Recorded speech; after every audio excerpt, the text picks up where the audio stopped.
Dalawang individual ang naaresto ng mga tauhan ng Batangas PNP sa magkahiwalay na operasyon laban sa ilegal na droga at paglabag sa batas sa pagmamay-ari ng baril. Yan ang tinutukan ni Patrolwoman Mary May Sarturio. Hindi na nakapalagpa ang dalawang suspect matapos ang isinagawang buy-bust operation ng mga tauhan ng Santo Tomas Component City Police Station.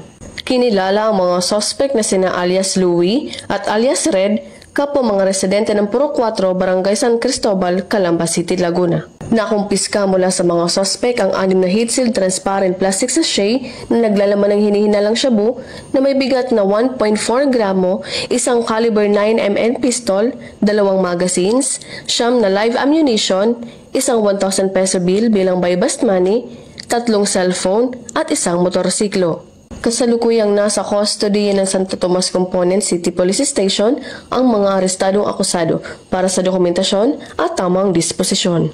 Ang kanilang pagkakaaresto ay patunay ng dedikasyon ng ating mga kapulisan sa pagpapanatili ng kapayapaan at seguridad sa komunidad.